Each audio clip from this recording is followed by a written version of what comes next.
আসসালামু আলাইকুম everyone, welcome back to my channel Farhana's cooking studio. আজ আমি আপনাদের সাথে শেয়ার করব টক ঝাল মিষ্টি আস্ত আমড়ার আচার। আমড়া ফুরিয়ে যাওয়ার আগেই ঝটপট এই আমড়ার আচারটি আপনারা তৈরি করে নিতে পারবেন। অল্প উপকরণে এই আমড়ার আচারটি আমি আপনাদের সাথে শেয়ার করছি। আশা করছি সবার কাছেই এই আচারের রেসিপিটি সহজ লাগবে। চলুন দেখে নেই কিভাবে টক ঝাল মিষ্টি আস্ত আমড়ার আচার বানাতে হয়। টক ঝাল মিষ্টি আস্ত আমড়ার আচার বানানোর জন্য আমি এখানে 1 কেজি পরিমাণ আমড়া নিয়ে নিয়েছি। এখন আমি একটা পিলারের সাহায্যে আমড়ার খোসাগুলো ভালোভাবে ছাড়িয়ে নিচ্ছি। আপনারা চাইলে বটির সাহায্যেও আমড়ার খোসাগুলো ছাড়িয়ে নিতে পারেন।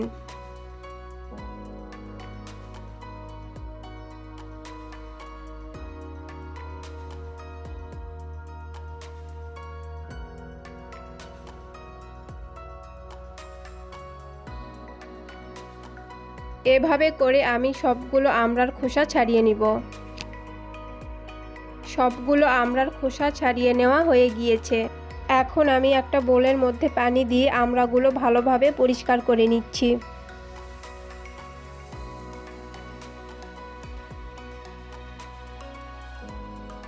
আমড়াগুলো ভালোভাবে পরিষ্কার করে নেওয়া হয়ে গিয়েছে। সবগুলো আমড়াতে আমি এভাবে করে দাগ কেটে নিয়েছি। আমড়ার গায়ে এভাবে করে দাগ কেটে নিলে আচারের মধ্যে মশলাগুলো ভালোভাবে যেতে পারবে। আমড়াগুলো পানি থেকে তুলে নিয়েছি। এখন আমি এই আমড়াগুলো একটা সাইডে রেখে চলে যাব আস্ত আমড়ার আচার বানাতে। টক ঝাল মিষ্টি আমড়ার আস্ত আচার বানানোর জন্য প্রথমে চুলায় আমি একটা প্যান বসিয়ে দিয়ে প্যানটা ভালোভাবে গরম করে নিয়েছি। এখন আমি এতে দিয়ে দিচ্ছি 1/2 কাপ পরিমাণ সরিষার তেল। তেল ভালোভাবে গরম হয়ে আসলে আমি এখানে দিয়ে দিচ্ছি 5-6 কোয়া রসুন। তারপর আমি দিয়ে দিচ্ছি 3টা শুকনা মরিচ।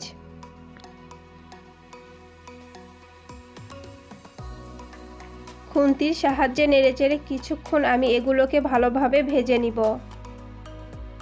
এগুলোকে ভালোভাবে ভেজে নিয়েছি। এখন আমি কেটে নেওয়া আমড়াগুলো তেলের মধ্যে দিয়ে দিচ্ছি।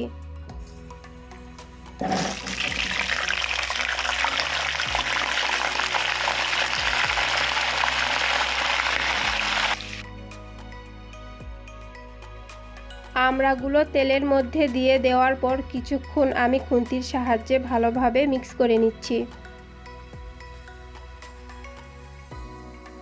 আমড়াগুলো ভালোভাবে মিক্স করে নেওয়া হয়ে গিয়েছে।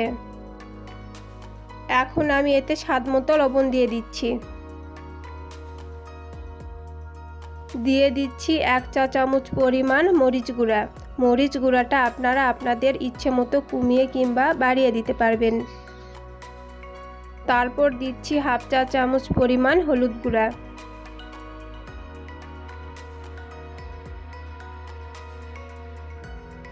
সব কিছু দিয়ে দেওয়ার পর আমি খুন্তির সাহায্যে ভালোভাবে মিক্স করে নিচ্ছি।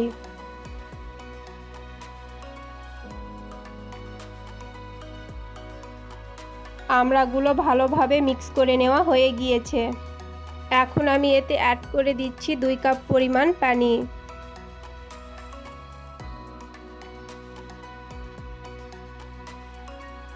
ভালোভাবে মিক্স করে নেওয়ার পর এই আমড়াগুলো আমি 10 মিনিটের জন্য সিদ্ধ করে নিব। ফিরে আসছি 10 মিনিট পর। ফিরে এলাম 10 মিনিট পর। 10 মিনিট পর দেখুন আমড়াগুলো কিন্তু প্রায় ভালোভাবে সিদ্ধ হয়ে গিয়েছে। এখন আমি এখানে অ্যাড করে দিব 1 কাপ পরিমাণ চিনি। আপনারা চিনির পরিমাণটা ইচ্ছে মতো কমিয়ে কিংবা বাড়িয়ে দিতে পারেন।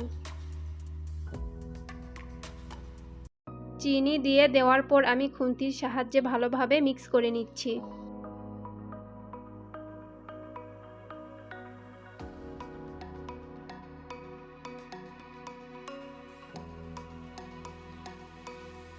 সব কিছু ভালোভাবে মিক্স করে নেওয়া হয়ে গিয়েছে। এখন আমি এতে দিয়ে দিচ্ছি 3টা শুকনা মরিচ গুঁড়া, 1 চা চামচ ধনিয়া গুঁড়া, 1 চা চামচ জিরা গুঁড়া এবং 1 চা চামচ 5 ফোড়ন গুঁড়া। এগুলোকে আমি আধা ভাঙা করে গুঁড়া করেছি। সব কিছু এখন আমি আচারের মধ্যে দিয়ে দিচ্ছি। সব কিছু দিয়ে দেওয়ার পর আমি আবারও একবার ভালোভাবে খুন্তির সাহায্যে মিক্স করে নিচ্ছি।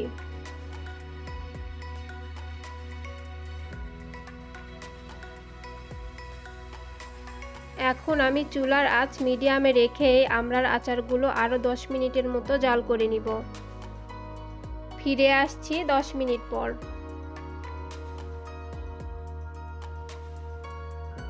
ফিরে এলাম 10 মিনিট পর। 10 মিনিট পর দেখুন আচারের কালারটা কিন্তু একদম চেঞ্জ হয়ে গিয়েছে। এই 10 মিনিটের মাঝে কিন্তু আমি 2-3 বার খুন্তির সাহায্যে ভালোভাবে নেড়েচেড়ে দিয়েছিলাম। এখন আমি এতে দিয়ে দিচ্ছি 1 টেবিল চামচ পরিমাণ ভিনেগার।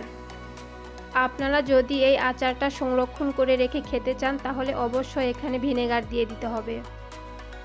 ভিনেগার দিয়ে দেওয়ার পর আচারগুলো ভালোভাবে মিক্স করে নিচ্ছি। টক ঝাল মিষ্টি আস্ত আমড়ার আচার বানিয়ে নেওয়া কিন্তু প্রায় শেষ। আমড়ার আচারগুলো আর 2 মিনিটের মতো জাল করে নিলেই হয়ে যাবে।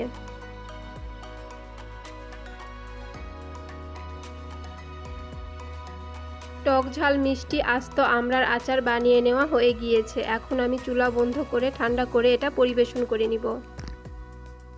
এই আচারটা আপনারা সংরক্ষণ করে রেখে খেতে পারবেন। শুধু মাঝে মাঝে রোদে দিলেই হবে। আশা করছি আমার আজকের টক ঝাল মিষ্টি আস্ত আমড়ার আচারের রেসিপি আপনাদের কাছে ভালো লেগেছে। ভালো লাগলে প্লিজ লাইক, কমেন্ট এবং শেয়ার করবেন। আর এখনও যারা আমার চ্যানেলটি সাবস্ক্রাইব করেননি প্লিজ আমার চ্যানেলটি সাবস্ক্রাইব করে আমার পাশেই থাকবেন। আজ এখানেই বিদায় নিচ্ছি। আল্লাহ হাফেজ।